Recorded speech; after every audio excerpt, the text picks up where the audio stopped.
Sampai ditambah 3 hari, Mujibah al-Bahiliyah ini masih minta tambahan juga. Maka Nabi pun berkata, sum fi syahri sabr summa truk. Kalau gitu berpuasalah kamu di bulan-bulan haram, yang 4 bulan barusan. Summa truk, di hadis lain watruk, lalu tinggalkanlah. Puasa lalu tinggalkanlah. Maka ini menunjukkan dia bukan wajib tapi hanya sunnah. Maka jemaah sekalian, dari 4 bulan itu mana-mana yang kita pilih untuk saum, silakan mendapatkan motivasi dari Rasulullah alaihi salatu wassalam. Sekarang kita masuk secara khusus di bulan Zulhijjah. Zulhijjah secara bahasa artinya yang punya haji, pemilik haji. Zul pemilik, ya, Zul Hajar pemilik batu, Zul Qarnain orang yang memiliki 2 tanduk, Zul Kifli orang yang memiliki tanggungan, Zul Kifl. Ini Zul pemilik. Zulhijjah orang yang memiliki atau pemilik haji. Sehingga memang kita tahu puncaknya haji hanya ada di bulan Zulhijjah. Walaupun al-hajju ashhurum ma'lumat, bulan haji itu bulan yang telah diketahui, itu 3 bulan namanya. Ya, para ulama memaknai ashhurum ma'lumat, bulan-bulan diketahui itu sejak 1 Syawal, seperti yang dikatakan Imam Syafi'i, 1 Syawal lebaran Idul Fitri kemarin. Terus hingga sampai 13 Zulhijjah, itulah maksud dari ashhurum ma'lumat. Kemudian jemaah sekalian, di dalam Al-Quran Allah Subhanahu wa ta'ala memuji bulan Zulhijjah. Di ayat yang mana? Di surat Al-Fajr awal-awal. Wal fajri walayalin hashr. Demi fajar dan demi 10 malam. Apa maksud demi 10 malam? Kata Imam Ibnu Katsir, beliau mengutip dari Ibnu Abbas, Mujahid, Qatadah, dan Abdul Aliyah, bahwasanya yang dimaksud dengan demi 10 malam yaitu demi 10 hari Zulhijjah, 10 awal, tanggal 1 sampai tanggal 10. Apa memang keutamaannya sampai-sampai Allah bersumpah dengan 10 hari tersebut? Rasulullah yang menjelaskan dalam hadis Imam Bukhari. Kata Rasulullah bahwasanya mal amalu fi ayyam afdal minha fi hadhihi. Tidak ada amal soleh yang lebih hebat, yang lebih unggul, yang lebih utama, lebih tinggi dibanding amal-amal yang kita lakukan di 10 hari ini, 10 hari Zulhijjah. Gak ada. Lalu sahabat Nabi sampai-sampai penasaran. Segitu hari banyaknya, 360-an hari kita beramal, dibandingin amal 10 hari itu kagak ada yang bisa mengunggulinya. Lalu dia nanya, walal jihad ya Rasul? Ya Rasul, kalau dibandingin sama jihad gimana? Lebih istimewa mana itu amal dengan jihad? Ternyata jawaban Nabi, walal jihad. Jihad pun masih kalah. Jihad pun masih kalah. Padahal kita tahu jihad mengorbankan nyawa, harta, gitu. Darah-darah, ninggalin anak, ninggalin istri, ninggalin kekayaan kita. Tapi ternyata dibandingin amal 10 hari Zulhijjah, Nabi bilang jihad pun masih kalah. Illa, kecuali, ada kecualinya, ya, yaitu kharaja rajulun yukhatiru bi nafsihi wa mali thumma lam yati bidzalika syai'. Kecuali ada seorang laki-laki yang berjihad membawa harta dan nyawanya, lalu kemudian selesai jihad, itu semua enggak kebawa satupun. Nyawa enggak kebawa, harta enggak kebawa, berarti mati syahid. Jadi orang yang beramal soleh di 10 hari awal Zulhijjah setara dengan para syuhada. Walaupun kita belum pernah ngerasain mati syahid, entah kapan kita bisa mati syahid, tapi ternyata ada amal yang bisa setara dengan orang mati syahid, yaitu jagalah amal soleh di 10 hari Zulhijjah itu. Maka jamaah sekalian, sejak sekarang kita udah ngeker-ngeker, kita bidik tanggal 1 Zulhijjah itu kapan datangnya. Maka saat itulah silakan kita melakukan segenap aktivitas yang menjadi unggulan kita. Masing-masing kita mungkin beda. Ada bapak-bapak yang kuat di duha, silakan. Ada yang kuat di sholat tahajud, silakan. Ada yang nggak kuat di dua-duanya tapi kuatnya sedekah, silakan. Ada yang nggak kuat sama tiga-tiganya tapi rawatibnya kuat, silakan. Ada yang semuanya nggak ada yang kuat, ya minimal yang wajib aja, udah bagus banget itu. Ya. daripada nggak ada sama sekali. Ya kan nggak mungkin yang wajib ditinggalkan. Baik, ini 10 hari awal Zulhijjah. Lalu kemudian jamaah sekalian, kalau kita lihat dari Quran, dari hadis juga, kita akan dapat ada 3 amalan unggulan. Walaupun amalan itu banyak, tapi ada 3 amalan unggulan yang spesial di bulan Zulhijjah. Yang pertama puasa dulu, yang kedua kurban, yang ketiga haji. Ya mudah-mudahan waktunya cukup kita bisa bahas semua. Untuk saum khusus Zulhijjah, kalau tadi kan umum tuh bulan-bulan haram. Di dalam hadis Imam Nasai, Rasulullah alaihi salatu wasallam dengan hadis dengan sanad yang sahih diceritakan, kana Nabi alaihi salatu wasallam yasumu fi yaumi Asyura. Rasulullah berpuasa di hari Asyura, ya di bulan Muharram 9, 10, 11. Ya, kemudian wa tis'an min awali Dzulhijjah. Dan Rasulullah juga berpuasa di 9 hari, bukan hanya di tanggal 9. Karena bunyi hadisnya tis'an, bukan tasi. Kalau tasi berarti hanya ke-8, hari yang ke-8. Ya, itu urutan, ya, tasi, sabi, samin, itu urutan. Sabi ke-7, samin ke-8, tasi ke-9. Tapi kalau tis'an berarti 9-9-nya, dari tanggal 1 sampai tanggal 9 Rasulullah berpuasa. Lalu hadis ini dikomentari oleh Imam Nawawi dengan mengatakan ittafaqal ulama ala annahu masnun. Para ulama kita telah sepakat bahwa berpuasa di 9 hari Zulhijjah itu sunnah. Berarti tanggal 8 atau orang kita bilang hari Tarwiyah, sunnah juga nggak itu? Tanggal 8-nya sunnah juga, karena dia mau nggak mau include di 9 hari tersebut. Di Indonesia punya kebiasaan orang-orang kita kalau puasa Zulhijjah memang 2 hari, 8 dan 9. Sebenarnya kalau kita ingin lengkap lagi seperti hadis tadi 9 hari. Sesekali Rasulullah pernah meninggalkannya supaya para sahabat tahu itu nggak wajib, itu hanya sunnah. Namun zaman kita sekarang karena kita udah tahu itu hanya sunnah nggak sampai wajib, maka lakukan puasa 9 itu sesuai kemampuan kita. Syukur-syukur bisa 9 hari. Kalau nggak bisa, fattaqullaha mastata'tum, bertakwalah kamu semampu kamu. Khusus untuk tanggal 9, memang dia ada hadis spesialnya. Bukhari, Muslim dan yang lainnya. Su'ila Rasulullah alaihi salatu wassalam an siyami yaumi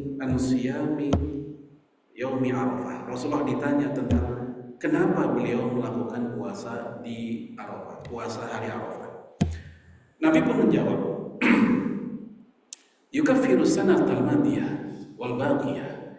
Karena berpuasa di hari Arafah itu, di tanggal 9 itu menghapuskan dosa setahun yang lalu, 1446 Hijriah kemarin.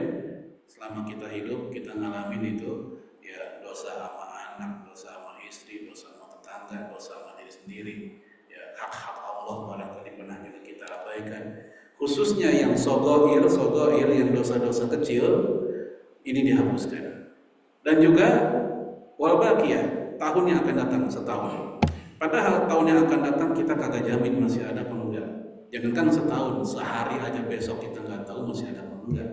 Tapi kalau seandainya kita diberikan izin hidup lagi setahun, dan tentu kita melakukan kesalahan dan kebaikan, dan kesalahan itu ternyata udah ada garansi dari Rasulullah dihapusin dosanya lewat puasa 1 hari, yaitu 9 Zulhijjah. Nah, jamaah sekalian, waktu tahun lalu atau tahun lalu lagi kita sebenarnya pernah sedikit ngebahas tentang puasa 9 Zulhijjah itu patokannya tanggal 9-nya atau wukufnya sebenarnya. Saya ingat dulu udah pernah kita bahas.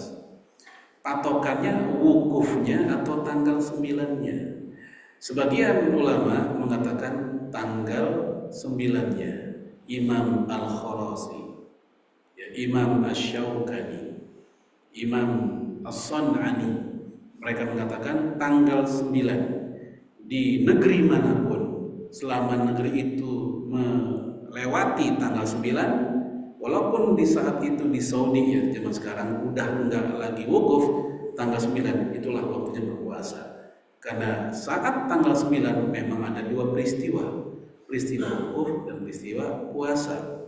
Maka di negeri manapun kita berada, di saat itu pas banget lagi bertepatan tanggal 9, maka berpuasalah saat itu. Alasan lain kata kelompok yang pertama ini bahwasanya puasa Arafah atau 9 Zulhijjah itu sudah Nabi lakukan sejak awal-awal di Madinah. Awal-awal tinggal di Madinah Rasul sudah melakukan. Padahal awal-awal di Madinah wukuf belum ada. Wukuf di Arafah baru ada di Haji Wada, dan di Haji Wada itu baru kejadian tahun berapa? Tahun ke-10 Hijriah. Berarti ketika puasa di tahun kedua, tahun pertama, tahun ketiga, patokannya apa? Yang jelas bukan wukuf, karena wukuf belum ada. Karena wukuf baru ada di tahun 10. Berarti saat itu mereka patokannya adalah tanggal 9-nya.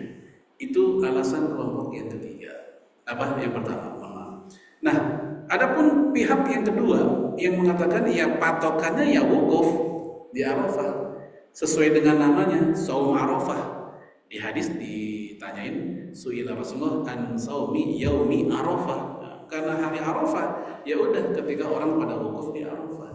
Itu patokan atau dalil kelompok yang kedua. Ya di antaranya sebagian ulama di Sudan, Syekh Abdul Hai. Ya, kemudian juga Syekh Abdul Salam Barjas dari Saudi. Ya, dia juga mengatakan seperti itu. Jadi ada dua pendapat. Jadi kalau bapak-bapak di sini yang satu ngikut, oh di Saudi udah wukuf, sekarang saya puasa. Kata yang satu, kalau ente sekarang puasa di Indonesia masih tanggal 8. Ya, di sana emang di tanggal 9. Di sini masih tanggal 8. Kalau sekarang puasanya bukan puasa Arafah dong, tapi puasa Tarwiyah. Itu kata pendapat yang kedua. Emang ini khilafiyah. Ya, sikap kita ya seperti biasa, toleran aja kalau ada mengalami perbedaan itu. Saya pribadi kalau ditanya ikut pendapat yang mana, saya ikut pendapat yang pertama bahwa lebih mengikuti tanggalnya. Baik, jamaah sekalian, azanullah wa iyyakum jami'an. Kemudian untuk Zulhijjah saum ini Rasulullah Shallallahu Alaihi Wasallam ketika melakukan 9 hari itu tidak menunjukkan batas, tapi menunjukkan kebiasaan saja. Oleh karena itu kaum salaf itu ada yang puasa 9 hari Zulhijjah itu mereka tidak full benar-benar 9. Seperti yang saya katakan tadi, tergantung kondisi dan kemampuan kita, bebas. Kemudian kita masuk yang kedua, yaitu tentang masalah kurban. Untuk masalah kurban ini aktivitas yang berestafeta sejak zaman Qabil dan Habil udah ada. Ya, sehingga para ulama mengkategorikan syar'u man qablana. Kurban ini syariat umat terdahulu sebelum kita yang kemudian jadi syariat kita juga. Zaman Nabi Ibrahim hingga sampai zaman Nabi Muhammad alaihi salatu wasallam yang dideklarasikan dengan turunnya surat Al-Kautsar, khususnya ayat yang kedua, fasholli li rabbika wanhar. Salatlah untuk mengingat Tuhanmu, salat Id, lalu kemudian kurbanlah. Maka menjadi syariat kita. Ya, Aisyah cerita syariat kurban di masa kaum muslimin, di masa Rasulullah itu baru ditegaskan di tahun kedua Hijriah. Mirip seperti Ramadan, mirip seperti perang Badar, di tahun kedua Hijriah disyariatkannya yang namanya kurban. Kurban diambil dari kata koruba yakrubu kurban kurbanan, yang artinya pendekatan diri kepada Allah. Maka Allah tegaskan dalam Al-Quran, Inna rahmatallah qaribun minal muhsinin. Sesungguhnya orang-orang yang melakukan kebaikan itu dekat dengan Allah Subhanahu wa Ta'ala. Ini masuk kategori wasilah masyru'ah, sarana yang disyariatkan untuk pendekatan diri kepada Allah. Karena kalau kita lihat ada dua sarana yang dipakai oleh umat Islam. Yang pertama sarana yang harusan, yang masyru'ah, ya wasilah masyru'ah. Ada juga yang wasilah yang ghairu masyru'ah, ya sarana yang tidak sesuai syariat, tapi mereka anggap itu cara pendekatan diri kepada Allah. Contohnya apa? Dalam kitab Talbisu Iblis yang disusun oleh Imam Ibnul Jauzi, beliau bercerita tentang sufi di masanya yang sedang mencungkil kedua matanya. Lalu ketika ditanya apa alasan mata dicungkil, alasan mereka adalah mata ini sumber maksiat. dan penghalang kita dekat dengan Allah. Maka supaya enggak lagi maksiat lewat mata, maka sumbernya mesti dihilangkan. Mereka pun mencungkil kedua matanya. Nah, jamaah sekalian, jelas ini keliru walaupun tujuannya baik. Ya, tujuan baik tidak lantas membuat yang salah jadi benar. Ada kaidah fikih yang berbunyi al-ghayatu la tubarirul wasilah illa bid-dalil. Enggak boleh menghalalkan segala cara walaupun tujuannya baik kecuali yang ada dalilnya. Untuk mencungkil kedua mata jelas ini bertentangan dengan Quran dan Sunnah. Apa ayatnya? Wala tulqu bi aidikum ila tahluka. Jangan merusak dirimu sendiri dengan tanganmu. Mencungkil kedua mata termasuk. Bahkan kalau itu bisa menjadi sebab kematian, wala tulqu la taqtulu anfusakum. Jangan bunuh dirimu sendiri. Dan di hadis juga dikatakan la darar wala dirar. Jangan merusak diri sendiri dan orang lain. Jemaah sekalian, kalaupun gara-gara mata dicungkil dia nggak melihat maksiat, bukankah maksiat pintunya banyak? Bukan hanya lewat mata. Ada orang bisa maksiat lewat telinga. Ada orang maksiat bisa lewat mulut dan hatinya. Artinya ketika mata dicungkil dengan alasan ingin menghindari maksiat, kenapa nggak sekalian mulut juga dijahit? Apalagi kuping dimampet, kan begitu. Tapi ternyata ini hanya matanya saja, padahal pintunya banyak. Dan di sisi lain, walaupun mata itu sumber maksiat, tapi jangan lupa mata ini juga bisa menjadi sumber kebaikan. Kapan? Di saat kita melihat mushaf. Ngaji, baca Quran, pakai mushaf. Aisyah mengatakan melihat mushaf itu udah ibadah. Oleh karena itu para fuqaha sekarang, ya seperti Syekh Yusuf Qaradawi, Syekh Ali Jum'ah dari Mesir, ya dua-duanya sudah di Mesir sebenarnya. Kemudian para ulama Saudi juga, mereka mengatakan baca Quran lewat HP dengan baca Quran lewat mushaf itu lebih afdal, lebih utama yang lewat mushaf. Karena lewat HP hanya dapat satu keutamaan, tilawah doang.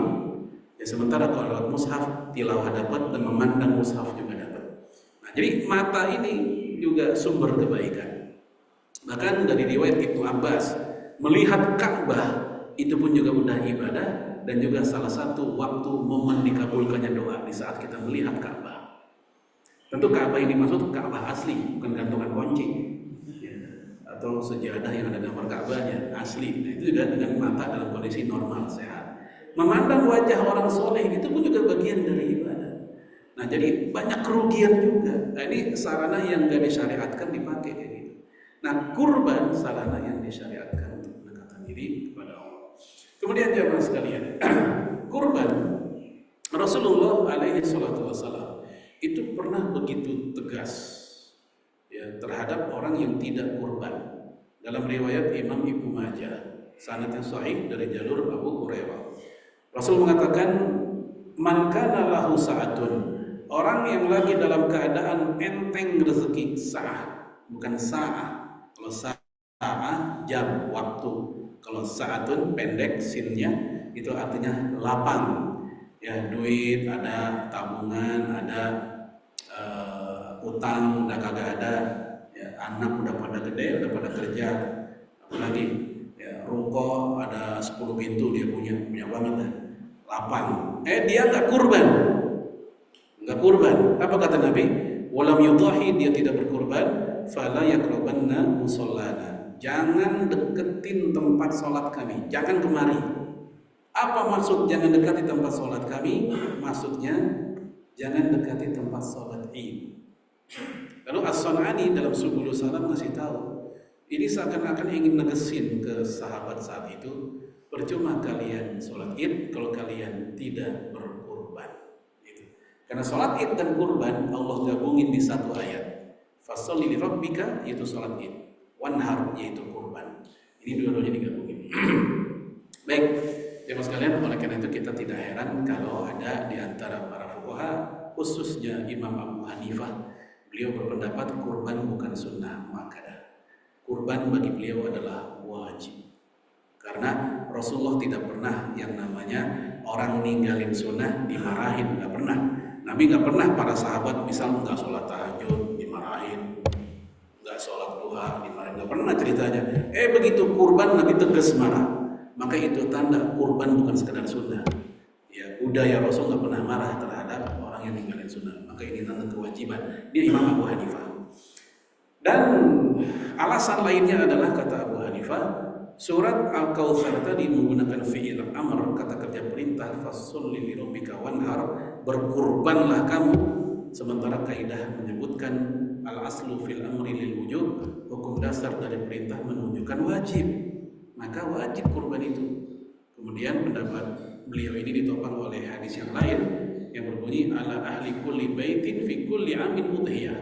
Hendaknya bagi orang yang tinggal di sebuah rumah, ya, di setiap tahun kulli am, di setiap tahun udhiyah, dia berkurban. Jadi kurban bukan aktivitas sekali seumur hidup, beda dengan haji. Kalau haji sekali seumur hidup yang wajib, yang kedua sunnah gitu.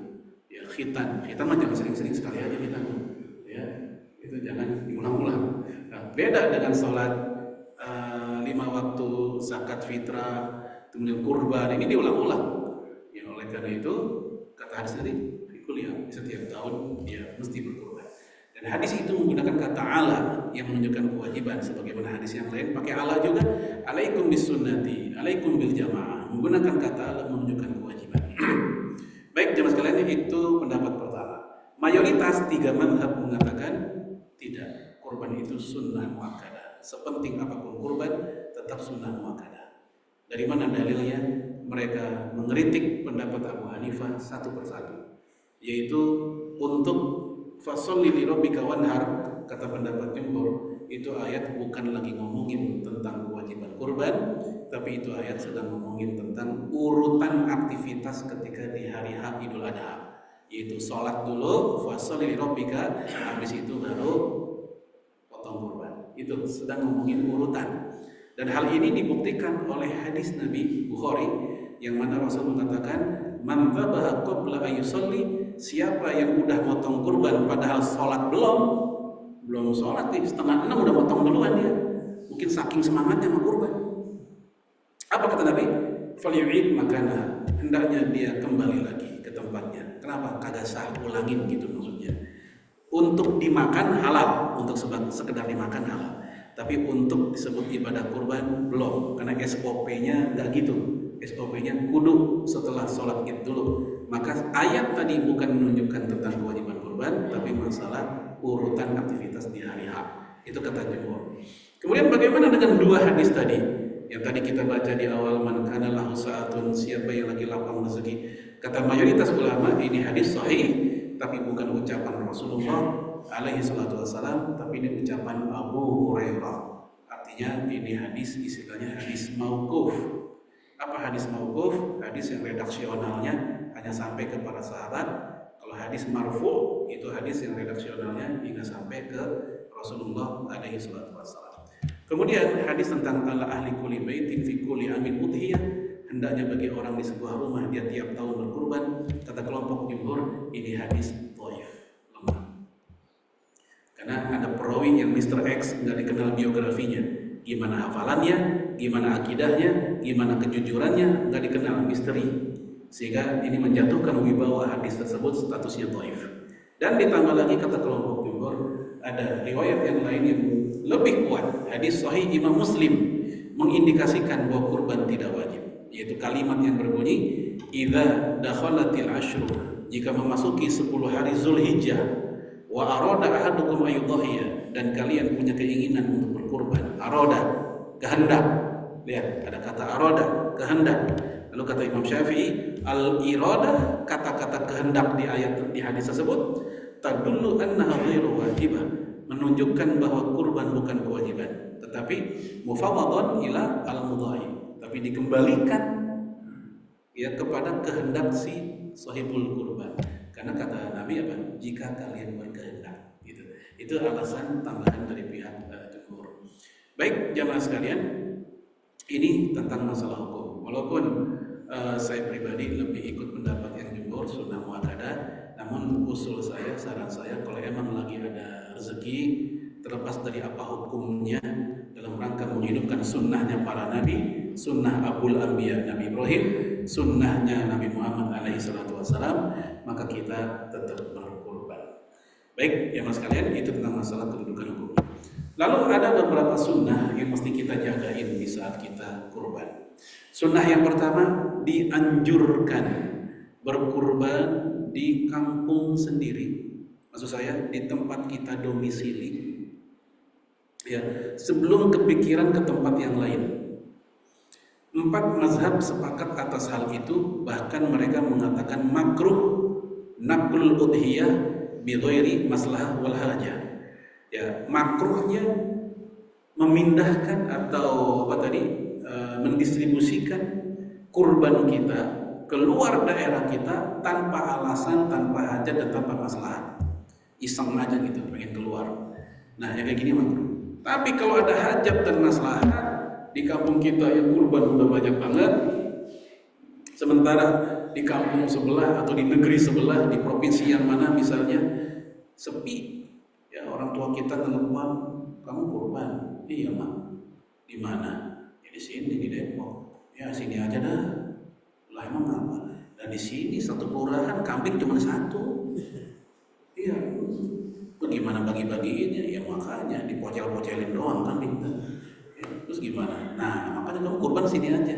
Nah misalnya dalam kondisi kayak begitu, dalam rangka pemerataan syiar kurban silakan. 4 mazhab juga sepakat ya kayak gitu boleh. Jadi kalau emang kondisinya kayak begitu silakan. Ya di kita udah luar biasa banyaknya. Di Al-Muhsin udah kambing 30, misal sapi berapa belas. Di Al-Huda begitu, di Masjid Merah begitu. Di kampung kita di sono, di provinsi mana misalnya kondisi kurang. Yang kayak gini ada maslahat, ada manfaat, silakan. Termasuk juga tentu ke Gaza gitu ya. Namun jamaah sekalian, kalau kita kurban di luar daerah, kalaupun kita mendapatkan satu keutamaan barusan pemerataan tadi ya, namun kita mau nggak mau ada resikonya. Apa resikonya? Kehilangan 3 sunnah kurang lebih ya, 3 sunnah yang lain. Sunnah apa itu? Yang juga harusnya mesti kita jaga selain tadi diri tidak sendiri, yaitu sunnah motong sendiri udah gak bisa. Ya, uangnya udah kita transfer ke sono, hewannya beli di sono, atau barangkali emang hewannya dianterin ke sono juga. Nah tentu kita kalau pengen motong harus ke sono juga kan. Yang kayak begini gak bisa. Apa dalilnya? Sunnah motong sendiri. Rasulullah alaihi salatu wassalam sepanjang beliau kurban ya selalu motong sendiri. Jabir cerita, naharna ma'a Rasulillah sallallahu alaihi wasallam. Kami menyembelih bersama Rasulullah. Al-baqarah an sab'atin wal budna an sab'atin. 1 ekor sapi untuk 7 orang, 1 ekor unta untuk 7 orang. Hadis Bukhari. Dari sini dalilnya yang namanya istirak atau patungan 7 orang. Kemudian di hadis Aisyah, hadis Sahih Muslim, Rasulullah berkurban 2 ekor kambing kibas, 1 ekor buat dirinya dan keluarganya, 1 ekor buat umatnya. Kata Aisyah ketika menjelang menyembelih, Nabi membaca Bismillah, Allahumma taqabbal min Muhammad wa ali Muhammad. Ya Allah terimalah keluarga kurban dari Nabi Muhammad dan kurban dari keluarganya. Untuk yang satu, wa ummati Muhammad, dan terimalah kurban dari umat Nabi Muhammad. Nah, saat itu Rasul pengen menyembelih baca doa itu. Maka seandainya bapak-bapak seumur hidup kita ini nggak pernah kurban sama sekali, sebenarnya kita udah pernah dapat pahala kurban. Dari mana? Dari hadis tadi. Kurbannya Rasulullah kita udah dapat karena kita bagian dari umat Rasulullah alaihi salatu wasallam. Lalu kemudian di hadis Ali, ya di Musnad Imam Ahmad, Nabi pernah kurban 100 ekor unta. 100. Unta kaya-kayanya nih, unta lebih mahal dibanding sapi kaya-kayanya. Betul nggak? Kira-kira aja saya mah.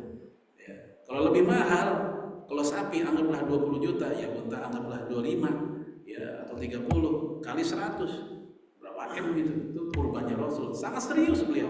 Sampai kurban 100 ekor unta. Dan beliau motong sendiri kata Ali sampai ke 63 motong sendiri, lalu dia capek, lelah, sisanya dilanjutkan oleh Ali. Ini menunjukkan Rasul secara fisik kuat ya, motong sendiri, kagak bosan gitu. Ya. Karena memang kalau unta agak relatif lebih nggak liar ya, kan dia juga berdiri. Cara motong unta itu berdiri, ya berbeda dengan kambing dengan sapi yang direbahin. Baik jamaah sekalian, dari situlah akhirnya para ulama mengatakan yustahabu ayyathbaha bi nafsi. Ini kata Sayyid Sabiq. Disunahkan bagi orang berkurban motong hewan kurbannya sendiri. Ini sunnah. Sunnah ini yang sulit untuk dilakukan bagi yang di luar daerah. Kapan? In kana yuhsinu dzabhi, kalau dia memang bisa motong, kalau memang dia hasil potongannya bagus, berani, plus juga harus tega. Motong sambil merem gimana nanti? Ya, nggak tega dia. Oh, merem Pak, mau kagak kuat darah. Jangan motong kayak gini, ngelitikin doang nanti jadinya. Ya, karena kalau motong itu semua mazhab sepakat paling ideal mutusin 3 jalur di leher, ya, hulqum, wada, dan mari. Apa itu? Saluran pernapasan, saluran pencernaan, sama saluran darah. Tiga-tiganya kudu putus, minimal 2 dalam mazhab Syafi'i dan Hanafi. Tiga-tiganya kudu putus. Nah, kalau orang mau motong kagak tegaan, gelian sambil merem, nggak ada yang putus, ngelitikin doang udah. Ya. Kemudian apa lagi?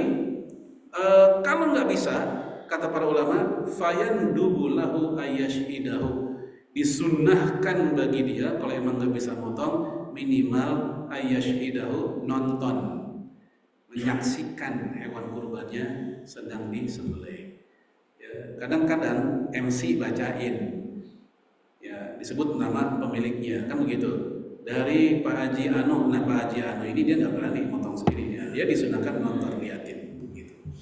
Nah, ini pun juga agak sulit kalau kita di luar daerah, walaupun masih bisa disiasati dengan video call, begitu. Ya. Kemudian yang ketiga, sunnah ketiga yang juga sulit untuk kita dapatkan di saat kita kurban di luar daerah adalah apa? Makan hewan kurbannya. Itu juga sunnah. Jadi Allah yang suruh langsung dalam Al-Quran, surat Al-Hajj ayat 28. Fakulu minha, makanlah olehmu kurbanmu. Allah yang suruh. Wa'imul ba'isal fakir, lalu yang lain sisanya kasih ke orang fakir. Maka kata Al-Qurtubi ketika komentari ayat itu, ini menjadi dalil mandub, hal yang dianjurkan bagi orang berkurban makan hewan kurbannya. Nah, yang jadi masalah kadang kita kagak doyan kambing, korbannya kambing, gitu. Ya, walaupun itu sunnah aja, nggak apa-apa. Kalaupun dia akhirnya nggak makan, dia punya yang sapi, nggak ada masalah. Tapi jamaah sekalian, ini diantara sunnah-sunnah yang mesti dijaga. Termasuk sunnah yang lain adalah yaitu menjaga diri dari memotong kuku dan rambut bagi yang pengen berkorban, dimulai sejak 1 Zulhijjah hingga sampai hari penyembelihan. Dari mana hal ini? Dari hadis Imam Muslim dari Aisyah, jalurnya bahwa Rasul mengatakan, "Idza dakhalatil ashhur," kalau masuk 10 hari Zulhijjah, "wa arada ahadukum ayyudhiya," dan kamu ingin kurban, maka ini menunjukkan larangannya berlaku untuk si pemilik kurban aja. Keluarganya nggak termasuk. Ya, keluarganya nggak termasuk. Ini buat dia doang. Ya, fala yamassa min sya'rihi wa basharihi syai'a. Maka janganlah dia memotong rambut. Ya, syar itu rambut, wa bashar itu kulit, tapi maksudnya dalam ini adalah kuku. Ya, rambut dan kukunya sedikit pun. Apa yang dimaksud rambut dan kuku dalam hadis ini? Dalam kitab Syarah Al-Mishkah yang disusun oleh Imam At-Tibi, ya, dia mengutip dari Ibnul Malak. Ya, Ibnul Malak mengatakan yang dimaksud dengan memotong kuku dan rambut adalah kuku dan rambutnya kambingnya. Ini yang pertama. Tapi ini pendapat minoritas. Dilarang, maksud dalam hadis itu dilarang memotong kuku dan rambut kambingnya. Yang kedua, dan ini pendapat mayoritas, mengatakan maksud rambut dan kuku di situ kembali kepada si orangnya. Rambut dan kuku orang yang sahibul kurban. Kenapa? Orang nggak ada yang kepikiran memotong kuku dan rambutnya kambing kan? Bapak-bapak ada yang kepikiran memotong kuku kambing? Ya. Dan kata Imam Nawawi, rambut yang dimaksud adalah rambut kepala, rambut kumis, rambut ketiak. Coba, kalau kayak gitu kan ngomongin orang itu. Ngomongin kumis, ngomongin ketiak kan orang, bukan kambingnya. Nah, yang jadi masalah, larangan tersebut itu implikasi hukumnya apa? Apakah bermakna haram sehingga kalau dilanggar menjadi dosa? Ataukah bermakna makruh, kalau dilanggar nggak dosa tapi lebih baik ya jangan dilanggar begitu? Ataukah sekedar itu larangan etika dan adab? Ternyata memang ada 3 pendapat seperti tadi. Yang bilang haram dari 4 mazhab cuma satu mazhab, yaitu Hambali. Imam Ahmad bin Hanbal mengatakan itu larangan haram. Ya, dan ini ternyata diikuti oleh para tabi'in sebelum zaman Imam Ahmad. Menantunya Abu Hurairah, Sa'id bin Al-Musayyab. Yang kedua, Imam Syafi'i mengatakan tidak haram, dia makruh. Ini juga menjadi pendapat resmi mazhab Syafi'i. Makruh, nggak sampai haram.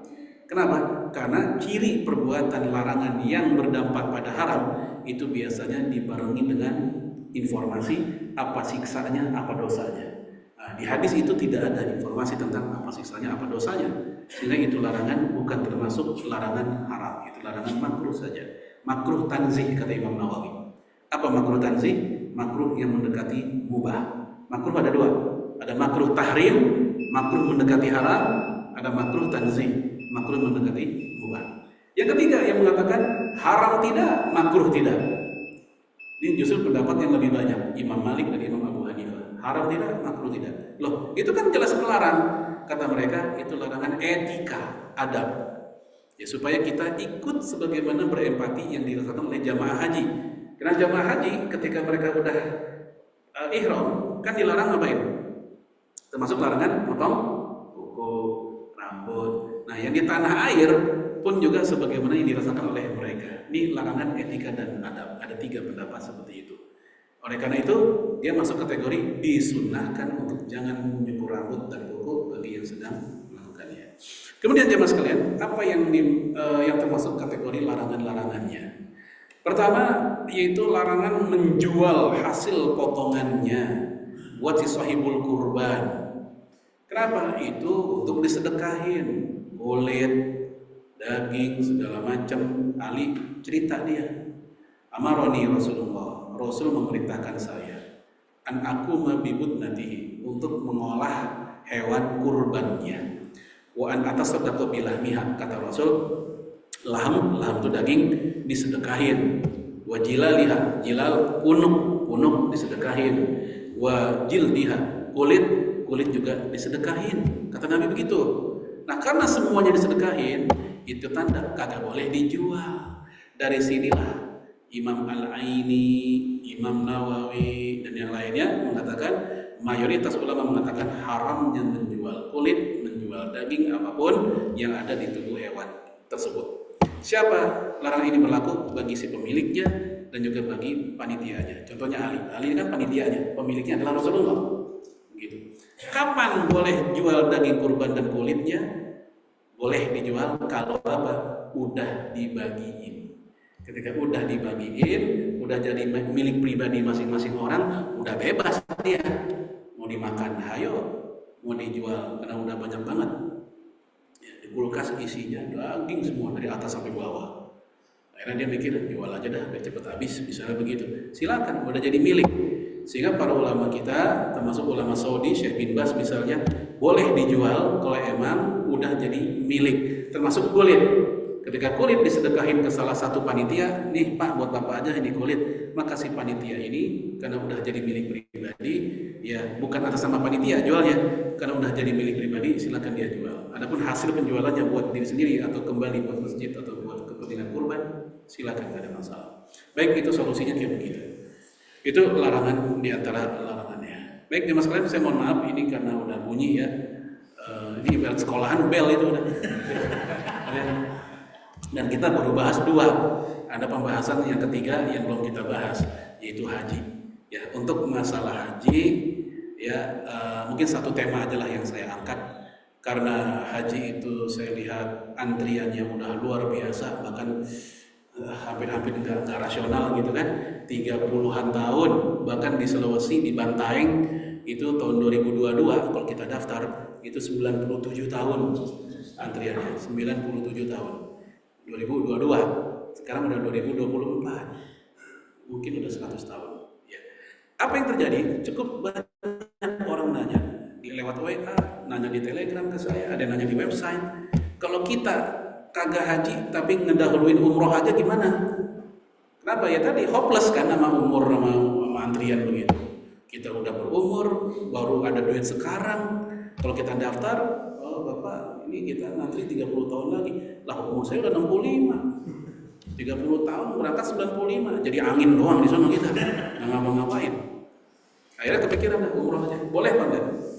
Jamaah sekalian, Ikrimah bin Khalid, salah satu tabi'in, ahli tafsir. Beliau bertanya kepada Ibnu Umar tentang orang yang mendahulukan umroh dibanding haji. Bukan haji tamattu ya, kan haji tamattu itu emang umroh dulu baru haji. Itu kan dalam satu musim yang sama. Ini bukan itu maksudnya.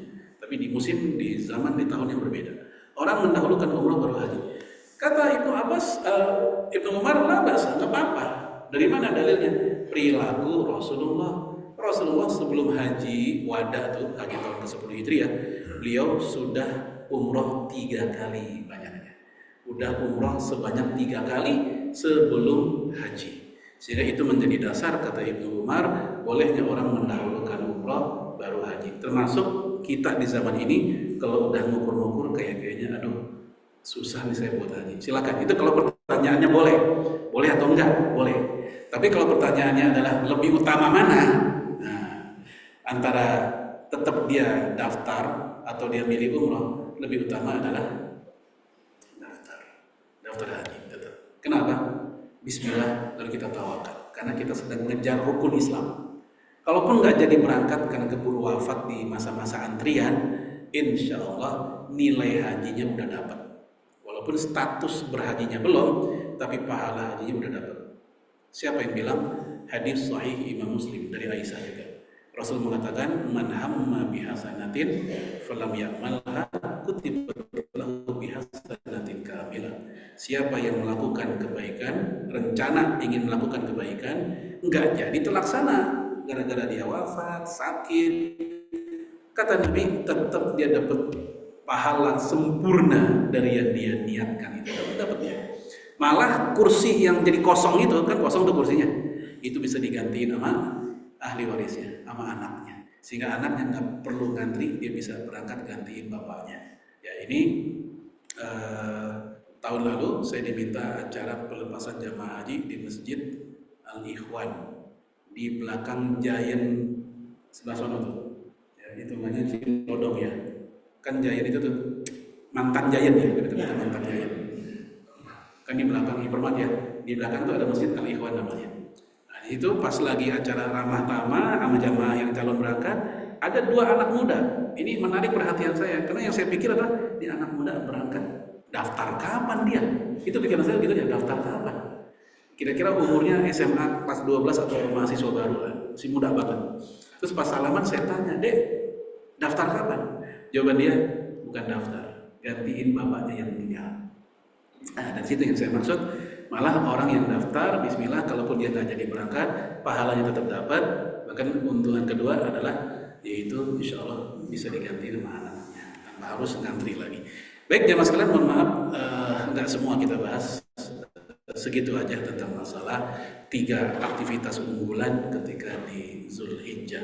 Barangkali ada yang ditanyakan, silakan jemaah. Mohon bismillah. Hadanallahu wa iyyakum ajmain. Assalamualaikum warahmatullahi wabarakatuh.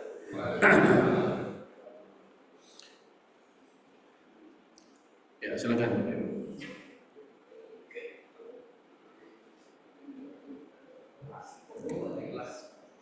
Cukup? Cukup ya. Double ya. Waalaikumsalam. Kalau sholat id dan sholat idul adha itu ikut tanggal atau ikut juga sholat idul? Ya. Menurut Ustaz. Di dalam hadis Imam At-Tirmidzi, Rasulullah mengatakan, ya sumu yauma tasumun. Berpuasalah kamu berbarengan orang-orang yang berpuasa. Ya. Kemudian waftiru yauma tuftirun, dan berhari rayalah bersama orang-orang berhari raya. Ya, kemudian juga sama. Ya, Idul Adha juga begitu. Yauma fudhul. Silakan berbarengan dengan orang-orang yang sedang berhari raya Idul Adha. Nah, dari situ kata Imam Tirmidzi, hendaknya berhari raya, kemudian apa tadi, puasa Idul Adha juga itu ma'a mu'zomin nas, membarengi mayoritas manusia. Kalau memang di negeri kita ternyata mereka rata-rata ngikutin tanggal dibanding wukufnya, menurut hadis tersebut ma'amid nas. Hal ini juga pernah ditanyain ke para ulama Saudi. Nah, ini unik. Ya, mereka yang punya tempat wukuf, tapi mereka sendiri mengatakan berpuasa dan berhari raya lah kalian bersama orang-orang dan pemimpin di negeri kalian. Walaupun itu negerinya dia sendiri, wukuf itu, tapi mereka nggak bilang ikutilah kami di sini, tapi ikutilah di negeri kalian masing-masing sesuai dengan tanggalnya. Ini istilahnya ikhtilaful matali. Masing-masing negara punya titik hilalnya sendiri, ikhtilaful matali. Ya, ada wahdatul matla. Ya, satu titik hilal itu berlaku untuk semuanya. Kalau memang di Saudi sudah menunjukkan hilal, maka harusnya semuanya sudah masuk 1 Zulhijjah. Harusnya gitu. Ya. Tapi zaman sekarang itu ternyata yang lebih banyak dipakai adalah ikhtilaful matali. Masing-masing negeri itu punya hilalnya sendiri. Dari mana? Yaitu dari hadis Ibnu Abbas dan Quraib. Quraib saat itu sedang berpuasa, Ibnu Abbas enggak. Kaget Quraib. Kok engkau enggak puasa? Kita udah puasa. Kata Ibnu Abbas, kita belum melihat hilal. Di Madinah belum hilal. Kata Quraib, kami di Syam kemarin tuh udah puasa, udah kelihatan hilal. Emang nggak cukup hilalnya orang Syam? Kata Ibnu Abbas, tidak, karena masing-masing tempat ada hilalnya. Lalu kata Ibnu Abbas, dari situlah ya kata Rasulullah, ya allamani, itulah yang diajarkan oleh Rasul kepada kami. Nah, termasuk akhir nanti pas masuk tanggal 1 Zulhijjahnya, karena patokan 10 Zulhijjah itu berawal dari 1 Zulhijjah dulu kan.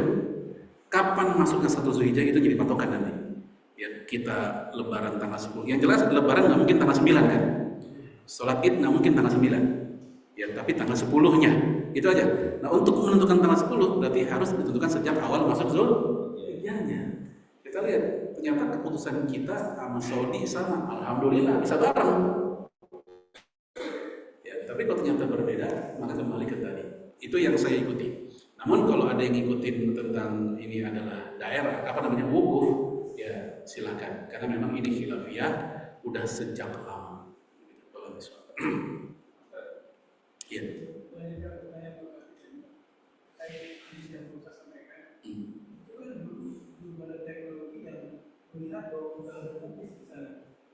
Nah, sekarang dengan adanya secara langsung atau iya. Itu kan sama-sama udah ada data.